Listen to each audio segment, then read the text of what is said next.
Welcome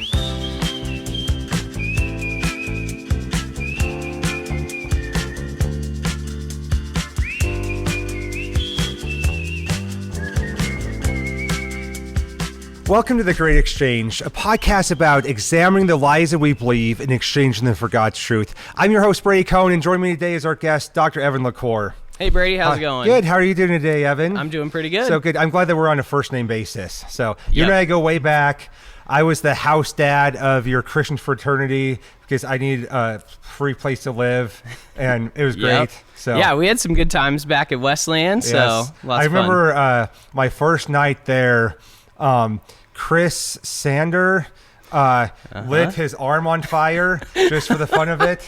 Yep. And so it was I think the backstory to that is Chris congenitally did not have a left hand, and so he didn't have any nerve sensation on his arm and could get away with that. And but yeah, he did some fun stuff. Yeah. So I was like, what did I get myself into? But he's probably listening to this. he if I had to probably guess. is. We'll look him up and send him this episode. So, but you're all thriving.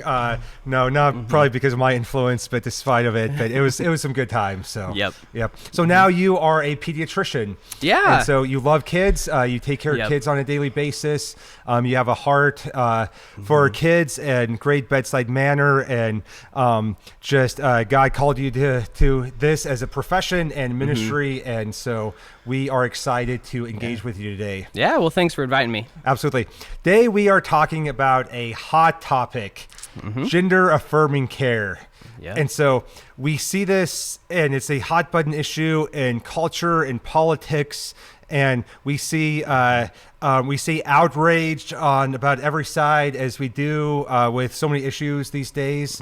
And so we want to try to understand, when we hear people talking about gender-affirming care, what is it? Why should we be concerned? How as parents do we navigate these issues? What lies are our culture believing right now? So let's just unpack it all. Yeah. So let's start from there. Okay. So we'll start kind of with that broad question of what is gender-affirming care. And to be upfront and honest, this is not something I do in my everyday practice, but because it's become such a social contagion, it's something that I had to look up, research, and study. So for the past couple of months, I've been doing that, even before you asked me to join the podcast, just so that when I encounter this, because it's inevitably going to come up in my clinic setting with patients that I see, that I can give them good scientific and medical advice, while also providing some of the maybe more morally acceptable questions, and depending on where their faith may be or whatever, having those conversations in clinic too, given that I know the Lord and love Jesus, and so that speaks a lot of truth and moral standing into my life, and I try to use that to some degree in my practice as well. Absolutely. So I had to look up the definition, right? Because we want to be very, at least I want to be very particular when we have these discussions, because I think a lot of people get lost in the weeds, and they say, well, I'm okay with gender-affirming care, because they think maybe that's just some counseling or some medicine to make you feel better, like a depression medicine, but they don't know that that might encompass surgery or things. And so a definition for gender-affirming care based from the World Health Organization, so take a big entity, says that it's a range of social, psychological, behavioral, and medical interventions that are designed to support and affirm an individual's gender identity. And so that can encompass then things like name transition, pronoun transitions at school and public places versus at home. That can encompass the way you dress or present yourself socially.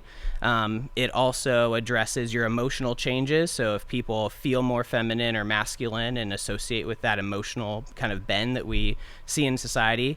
But then it also includes, in that medical aspect, the use of hormone therapies, surgeries, and other medicines to kind of align your body or physical appearance with your mental appearance of your body. So. Thank you. I think that where some of this gets so controversial is the fact that it's happening to children. And so, and I think as I see dialogue online, I see a lot of people claiming, oh no, there's none of this stuff that's happening to kids. And it's obviously not true. It's like children's hospitals everywhere. They're doing, hormone therapies, puberty blockers. They're doing top surgeries where girls are having their breasts removed to present more as a boy. So this is happening everywhere, and it's being widely accepted and celebrated. And it's a relatively new phenomenon. It causes controversy because there's some of us, like, I'm not an outrage type person.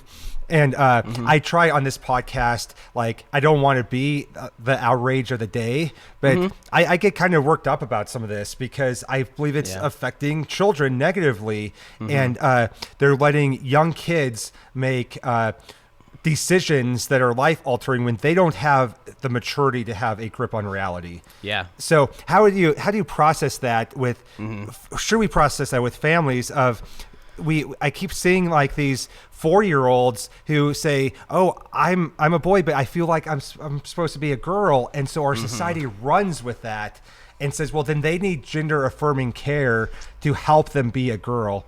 And I don't think that 4-year-old should be making that choice. Right. I would fall into your camp. I don't think that kids in their mental capacity have that ability yet. And so if you just think about other things in life that aren't related to gender, 4 and 5-year-olds want to be policemen, they want to be dancers, they want to be ballerinas, they want to be firemen. How many of those 4 and 5-year-olds grow up and actually still want to do that stuff? They mature in life, they find new interests as they get older, and those things changed. If we made everybody do their job, which is much less important than your hormone activity and your physical appearance to match your chromosomal sex, then we would have a lot of firemen, policemen, and ballerinas, and we wouldn't have anybody to do the other things that we do. And so I don't think you can lock them in when they say, I want to do this at 4. Yeah, a 4-year-old still believes Santa is real. And so doesn't have a concept of what's real and what's not. And so when a 4-year-old says that, I feel like I'm a girl, it's like they should not be the ones making that decision because they don't have a full basis on reality. And so I think that a couple of observations I've made is that it wasn't very long ago in our culture that we were saying that gender is just a social construct, which obviously I don't believe is true. You don't believe that's true from a medical standpoint. Correct. People are man or woman. And so we were saying that gender is a social construct, but at the same time now we're defining it in such small terms and in small boxes that we say, well, if a 4-year-old boy likes to play with a doll, that means that he's transgender, and we need to label him that and put him in that box, and he needs to celebrate being a girl. It's like, what a crazy small, we went from that it's just a social construct to there's such specific things, and if you like this certain thing, then you need to transition. Yeah, and I've been very interested watching that, what I would say is the mental dichotomy there of if you think sex is biologic and gender is somehow not linked to that, which I would disagree. I think that your biologic sex, which is your chromosomes, if you're XY or XX, that gives you a very different hormone profile as you go through puberty and as you mature. And so there's physical attributes to your sex, and there's also going to be emotional attributes to your sex. While gender may be influenced by what you're around, right? There are more sensitive men and there are less sensitive women based on what household they may have grown up in. You still have this biologic basis for how your gender is going to present itself. And so it's not a total social construct, but there's a little input from your raising and upbringing there. And the culture you live in on what male and female looks like. Yes, exactly. But everybody has a definition of male and female in their culture, right? You go back hundreds of years and there's not a culture that goes, well, we just treat everyone as if they're the same. They just might have a different definition for what is masculinity, what is femininity. And so, yeah, I don't think we should be letting 4-year-olds make that decision for us. So there's so many different things I want to pick your brain on. Yeah. So we're going to watch this little clip of a video. I'm usually not a huge Matt Walsh fan because I don't like the tone that he brings. And I think as Christians, we need to bring grace and humility. So, but I do really love this documentary he did this summer, What is a Woman? And he interviews several doctors and experts who are advocates of gender affirming care. So I just want to play a clip of one of them, and then we'll see her a little more later, and we'll see what she has to say. Okay. My name is Michelle Forcier, and I have a medical degree from University of Connecticut, residency, University of Utah Pediatrics, and I've worked for a number of different Planned Parenthoods for 20 years. I do advanced contraception and abortion, as well as gender hormones, and sort of looking at the whole sort of schema of gender, sex, and reproductive justice. So you've done a lot of work in this field. Could you just start by telling us? Sure. At what age can a child first begin to transition into another gender or identify themselves as a gender different from how they were born? Yeah. Well, I mean, there's research and data that show that babies and infants understand differences in gender. Some children figure out their gender really early, and the reason why we say, oh, that's interesting or important is because they're figuring out their gender identity is not necessarily congruent with their sex assigned at birth. When the doctor sees the penis and says, this is a male, has the sex of male, that's a arbitrary distinction? Telling that family, based on that little penis, that your child is absolutely 100% male identified, no matter what else occurs in their life, that's not correct. So what is gender affirmation care? You're a big proponent of. If we walk through, a child is sitting down with you, is questioning their gender. What's the gender affirmation process? Affirmation means that as a pediatrician, as someone who says my job is to provide the best medical care for you, is I need to listen really carefully. And how I put it in words for kids so that they can understand it is, tell me your story. Where have you been in terms of your gender and your gender identity? Where are you right now? And more excitingly, where would you like to be in the future? Have you ever met a 4-year-old? So I think that brings up some concerns on, I think a couple of interesting topics is that she wants to listen to these kids' stories and with gender ask, where do you want to be in the future? It's like, that's obviously, most of us would say that's ludicrous. That you ask a young child, where do you want to be in the future when it comes to gender? And so that shows a very different basis of reality than you and I would live in on that God made male and female. Yep. And I think what we hear a lot of times that was expressed in this video is gender assigned at birth. And so we keep hearing that people are assigned gender at birth, but then maybe that doesn't match their real gender. And so they're making it sound like it's just this arbitrary, you come out and based on some very superficial, observations, they give you a gender that may be or maybe not be correct. And so I just, that's the ideology that's being shared in our culture and so strongly defended. And that's such a new thing. Yeah. And so how do we, and I don't think it's not real science. Like science says that there's male and female. Yeah. I think that's where we've seen some kind of separation into people have an ideology or an idea of what they think should be. And so there she's alluding to the understanding that there is a basis for sex, that you would have to say you've been through college, you've been through med school, you've done a bunch of science and studying, chromosomes exist, and chromosomes say you're XX or you're XY. And so there has to be a baseline understanding that that's the case, where I think someone like Dr. Forcier would separate out is she separates your baseline chromosome structure from what your mind might say. And so if you intellectually think that your chromosomes were wrong, she's going to accept your intellectual idea versus the reality of your chromosomes. Where I would not. I would say there are a lot of the time where our mind tells us something that isn't true, and we need to be reoriented to the truth. That can be on your gender identity. That can be with suicidal ideations. That can be with eating disorders. That can be with schizophrenia. Like, all of those things are things that are trouble in your mind that everyone outside of you realizes just isn't real. And so my job and how I try to address that more realistically is saying, hey, what can we go to that we know is a fact? And then how do we address how you're feeling about that? How do we build on what we can know is true? Right. And adjust our perception and our thinking in our mind. And that's what we do as Christians, is that we should be having our minds be transformed, because our hearts are deceitful. We live in a fallen world. Our minds are sometimes physically,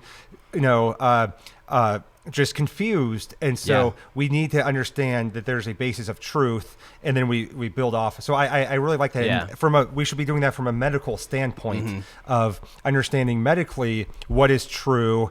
Now, how is our mind maybe confused, but we, instead of changing our body to match our mind, we need to understand that there's something that is true. So let's build off of that. Yeah. And it's very intriguing, like you've said. This is very new and recent. 50 years ago, if you would have walked into any medical institution and said, I'm a boy with a penis, but I feel like I'm a girl, and I have for the last 2 years, every one of those institutions would have said, there's something wrong with your mind. We need to do some therapy, some counseling, and reorient the way you're thinking. Nobody would have said, well, let me cut off your penis and make a vagina so that your body matches your mind. Yeah. But that has significantly changed, like you noticed, with just children's hospitals in general, big academic centers, moving more towards that surgical affirmation. One of the, when I look into this, I see so many logical fallacies and things that just can't make sense. And one of the things I see that doesn't make sense is that they say that sex is separate from gender. And so just because you're male or female sex doesn't mean that that's what your gender is. And so, but they also are then doing gender transitions, that actually trying to transition the sex of your body to match your gender expression. And so it's like, if those two are separate things, then why are we trying to change people's bodies physically to match their gender, when, if we believe that those two are separate? That's one of the logical fallacies that I think doesn't make sense. Yeah, and I agree. I don't have a good answer for that, because I see the same problem. If we say men and women are the exact same and there's no difference from what women should do and men should do and how we should interact socially, but then we say, but if you're a man who feels like a woman, that makes you completely different. I don't understand how those two things mesh together. I'm with you. Yeah, and if you watch this documentary with Matt Walsh, the whole thing is, what is a woman? And asking people who believe in this ideology, what is a woman? They don't have a definition of that, because anyone can be a woman. And so a woman is if you identify a woman, but it's like, well, then that's very circular. It's very, very circular, and there's not any real answers to that. But we can know the truth, and there's freedom in knowing the truth, and there's freedom in having a set point and something that we're grounded in. One of the things that gets brought up to me a lot of times when talking about transgenderism is the concept of kind of hermaphrodites, or some people are born with like genital mutilations. And so I think that's obviously a valid thing that happens, because we live in a broken, fallen world. But from a medical standpoint, I've always told people, and obviously I'm not a doctor, that that has nothing to do with the transgenderism we're seeing in our culture. If you have a body, chromosomes of one, and you feel like another.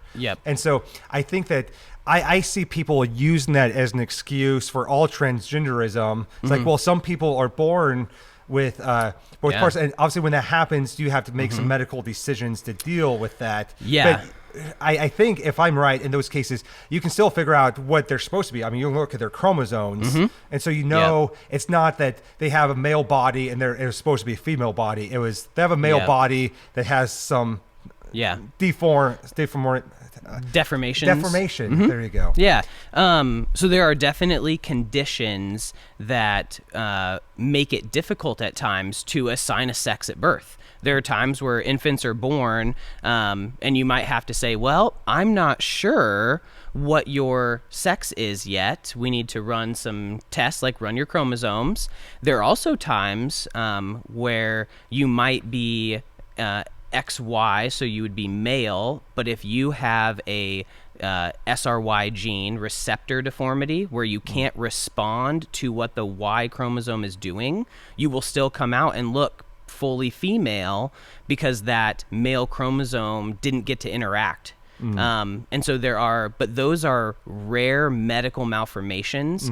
And what I always tell people when we have these conversations elsewhere is we should look at what is the general normal. So when we look at humans, we know that there are 2 sexes, that you're supposed to have 2 ears and 2 arms and 10 fingers and 10 toes. Now, things happen in utero all the time where you might be born without a foot, or you might be born without a hand, or you might have a cleft lip or cleft palate. And that's all still human, but it's not the average baseline normal, and we do things to fix it. So we don't try to base our definition of being human on the 1 or 2 out of 100,000 or 1,000,000 cases where we say, oh, something went wrong in utero and development that you don't have a hand. We don't just start assuming that everyone without a hand is totally normal and that's what all humans should look like. And so to use the case of genetic variability or these known problems that cause a indeterminate sex to be given is not the right argument to start to filter through, especially because, like you said, this has been I am one gender and here I am thinking I'm another one. That's a very different problem than having one of these other conditions. Yeah, absolutely.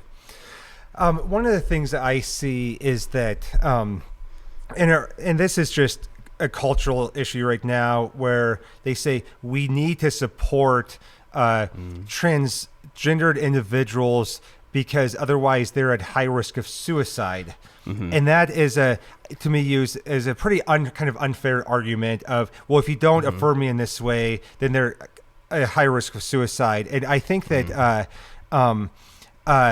I mean, some of the most recent studies, and I'm not a psychologist, and I don't have these statistics in front of me, but it's not looking good for the mental health of people as they transition. The further they transition, their mental health is deteriorating, and their risk of suicide is actually going up. And so, and I've shared stories of detransitioners, and it's just devastating at what they've done to their body, and they realize that this isn't doing for me. It's not giving me any peace. And so how can we look at those cultural arguments and bring it back to a sense of reality of, man, we love these people. Obviously, any suicide is tragic, but out of loving people, I want them to be who God created them to be. And this road that you're saying that I need to help them go down is actually going to cause more devastation for them. But that's so politically incorrect to say. Right. Well, it's very hard to combat the phrases like, would you rather have a living daughter or a dead son? And you're like, that is just a loaded club, because I don't want anybody to commit suicide. And I don't want anybody to be struggling, but the truth of the world is there is struggle. And some people's struggle is gender identity right now. And some people's struggle is financial, can I provide for my family? And other people's struggle is I'm depressed and just can't ever feel happy. And so I don't want anyone's struggle to result in them making a decision to take their life, but we also don't just throw money at people who are wasting it away. We don't give them a habit. We shouldn't just give drug addicts drugs because it makes them feel good momentarily. We should give them resources to get better and to get clean and to have a better life than they are currently living. And so that's how I kind of look at that. Gender identity is, I think you have a momentary struggle, that we need to support you through and help. And there may be a avenue for depression medicine or anxiety medicine and therapy in that. But to do these things like change your hormones and change your body appearance, like you said, they don't seem to be helping a lot. Most of the studies that I have been able to review that show some modicum of suicide reduction in gender-affirming care have some decent flaws in their data collection, and so they include or exclude certain people, and that can skew your numbers, or they only follow people that go to completement and have full family acceptance, and they don't necessarily always entail the social aspect. So there's a lot of confounding data there that if your family never accepts you, you're at higher risk of suicide than if your family embraces you no matter what you do. And so to weed that out in the research is very difficult. And I don't think there's enough long-term study because this is new. We don't have people that have transitioned for 10, 15, and 20 years and can tell us, 20 years ago I was really suicidal, and now after 17 surgeries and 5 hospitalizations, I feel way better. We just don't have that data yet. And I have a feeling as it comes out over the next 5, 10, 15 years, depending on course correction and society, we're going to find out, and we're probably going to find out it wasn't our best option. Yeah. And it's so tragic for the permanent damage that's done to people. And I believe God can redeem and restore everyone. I've seen him do that in these stories of detransition. But sometimes people have made decisions and done things to their body that can't be undone. Actual castration, if you're transitioning bottom wise from male to female, that can't be undone. And one of the guys on my podcast this fall, Brent, had detransitioned, and thankfully he started that right before they did that surgery. And now he is back with his wife, has reconciled. They're expecting a baby due any day now. They'll probably have already had it when this airs. And it's like they are so full of joy for the Lord and what the Lord has done. And if he had that surgery, God could have restored him to his gender emotionally, much in many ways physically. They never could have restored that aspect of his life. And so I'm so thankful that God intervened before he got there. But it's so tragic for the people who have made changes to their body that can never be undone. And one of those changes I see happening is what they call top surgery. So girls who feel like a boy, and so they're actually removing their breast tissue so that they don't develop breasts. And that's where I get a little bit upset, because it feels like that's genital mutilation of kids, and it feels like that's just chopping off a kid's genitals, and like I don't think it's like, man, once you're an adult, it's like, okay, like maybe do what you want, even though I would advise against that, and I want to care for your soul, and I don't think that's the best thing for your soul. But for a teenage girl to have her breasts removed and that aspect of her womanhood taken from her, I think is absolutely tragic. And I would call it child abuse, but that's the medical world is affirming that. And I really struggle with that.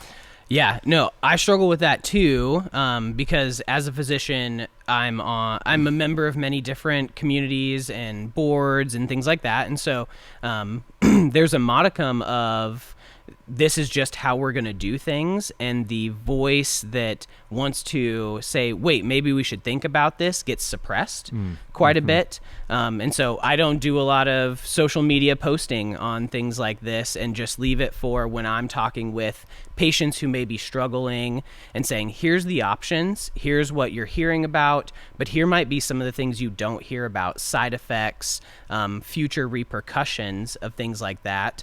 And so maybe that's our next episode is surgery, hormones, and kind of what's being said about them, and then what is the side effect that you might not know about because people are trying to swipe it under the rug, make it more acceptable. And right now there's just not a lot of long-term data. I think what we do have doesn't look good to affirm that. But as you were saying with some of the studies, one of the things I heard a long time ago is that statistics never lie, but liars use statistics. Yep. Because you can pick and choose and manipulate the data however you want. And, I'm not a big conspiracy theorist, but I do believe that there's some shenanigans, and we as a culture need to mourn that, and we need to be vigilant, and we need to use logic and stand up for truth. And that's what I appreciate about you is you're a researcher and you're a physician, and you dig into the data, and like we can have these conversations and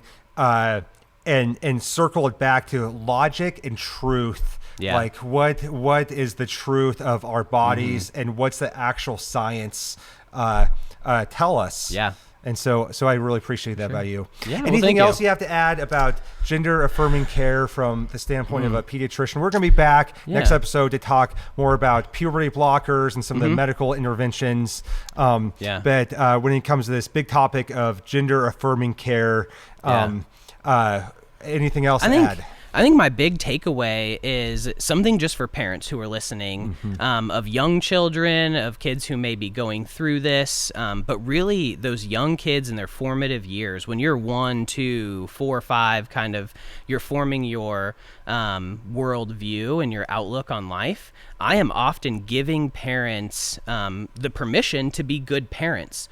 Kids will throw fits when they don't get chicken nuggets, and kids will throw fits when they don't get a toy in the Walmart aisle, and kids will throw fits if they have to go to bed at a certain time, right? Like, kids don't know what's good for them, and you do. You're their parent, and you have the ability and the privilege and the responsibility to instill in them that you know what's right and wrong, and you're going to teach them. And so they don't get to eat chicken nuggets every night, and they don't get to go to bed at 10 o'clock just because they want to, and they don't buy every toy at Walmart because you're the parent and you're in charge. Same thing goes in your gender identity world. If your 4-year-old says, "Mom, today I feel like a girl," and you go, "No, you're a boy. That's silly. But would you like to play with your action figures, or would you like to play with your sister?" That's totally fine. Playing is good. Being creative and experiencing the world is awesome.